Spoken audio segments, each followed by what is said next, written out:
Hello, it's me, Darlene Vlog.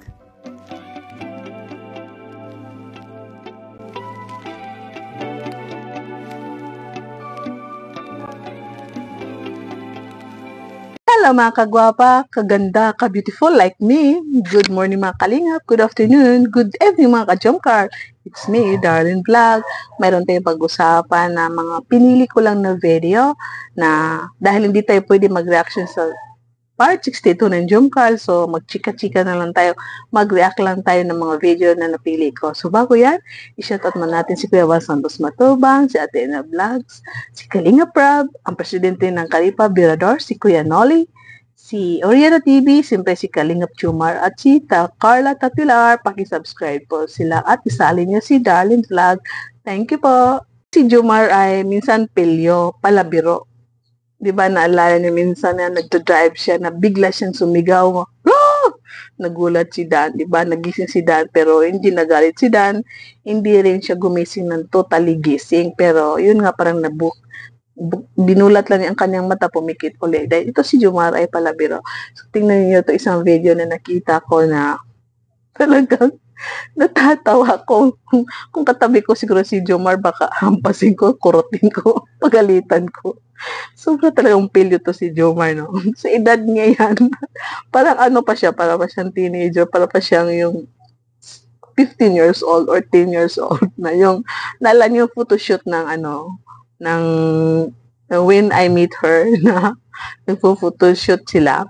At ito, inawakan niya ang kamay ni Beyonce dahil nga nagpo-posting anong gagawin ni Beyonce at ni Edo. Inawakan niya ang kamay ni Beyonce. Pinatong niya doon sa dibdib ni Edo. Talaga, panoorin niyo po. Nakakatawa.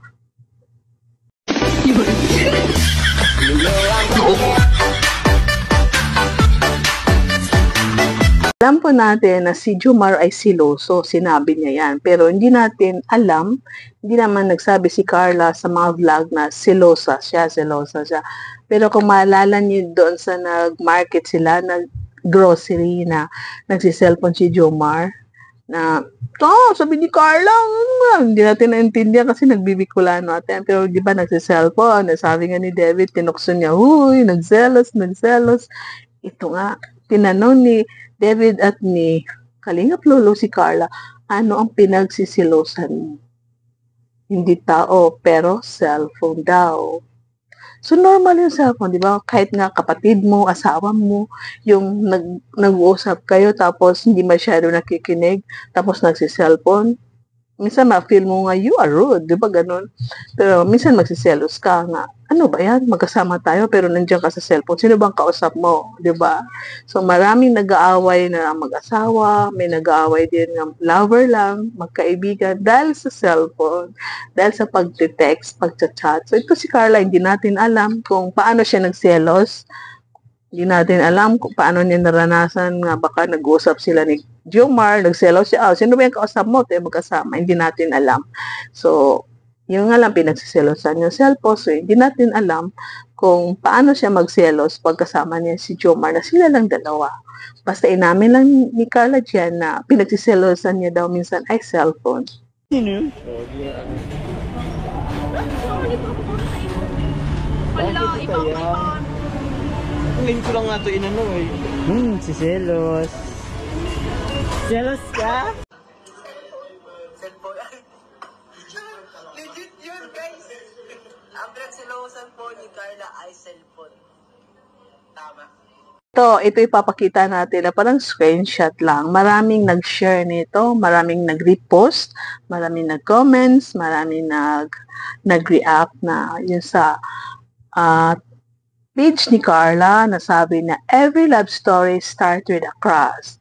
So kay Carla, naalala niyo sa vlog na sabi niya na nagsimula daw crush na si Jomar, ngayon ay mahal na niya. So may mga tao rin minsan na nagsisimula sa crush. Pagka-crush, may na-develop sila na mayroon din magkaaway. Nag-away sila, tapos biglang naging kaibigan, mag-lover. Mayroon din magkaibigan, kaibigan na kaibigan, hindi nila crush ang isa't isa.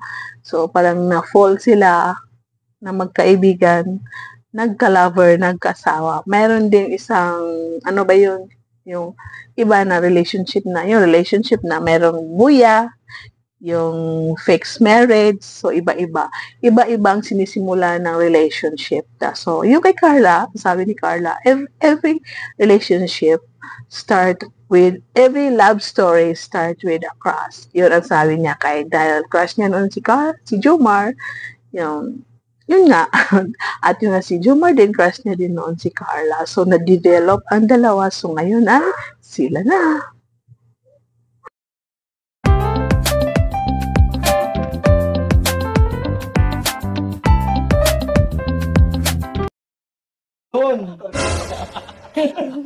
May crush ka na talaga kay Papa Jones niya? Opo, kasi unang kita ko pa lang po sa kanya is sobrang bait niya po. Tsaka sobrang... Unang kita pa lang sa'yo, nabihag mo. Totoo pala talaga. Ikaw pala yung kanta nyo? Totoo pala talaga yun. Actually, nakita ko talaga sa mga mata nila. Ako din eh. Nakita sila. Lalo na yung pagtingin ni Carla ng, thank you. Abisado, reactor talaga. Siyempre. Tumingin kay Papa Jones. Sayang, hindi nakatingin si Papa Jones, pero yung tingin ni Carla dun sa pag-thank you niya. Yes. Kumikinang. Grabe. Iba yung mga titig ni Carla. Iba talaga, may ibig sabihin. Pero may follow-up question. Ay, oo nga pala. Eto, next question naman tayo. So, follow-up question. Kung noon, crush mo siya, paano naman ngayon? Oy! Anong level na ba? Kamusta naman ngayon? Yung unang kita. Love na po. Sa ating highlights, sa ating thumbnail, may kambal si Carla. Pareho silang maganda.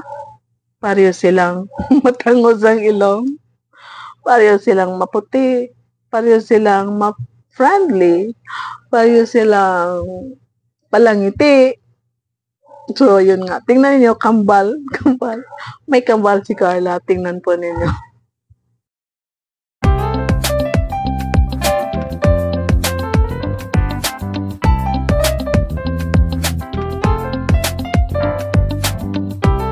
O, ano mga kalingap, mga kachumkar, di ba? Pareho kami ni Carla ng headband. Bagay, no? Maganda kami. So, ano ngayon? Nagkataon kaya na pareho kami ng headband? O, bigay ko yon? Sino kayo nagbigay? Comment down. Thank you mga kachumkar sa panonood. Kung nagustuhan niyo ating video, please paki-like, comment down. At tuloy-tuloy lang po ang pagmamaraton ng mga video ni Kalinga Prab. Isali ang mga video ni Kuya Basantos Matuwang, gaya ng pagmamaraton niyo sa mga vlog ni Kalingap Jomar. At big love shout out sa lahat ng Team Kalingap, Kalingap partners, Kalingap supporters, sa lahat ng Kalingap Love Team, hello. Jomcar community, sa mga Jomcar fans for life dyan, solid Jomar supporters, Team Baliw, Jomar's marathoners, God bless you all and see you in my next vlog. Keep smiling and God bless you. Thank you for watching. Bye!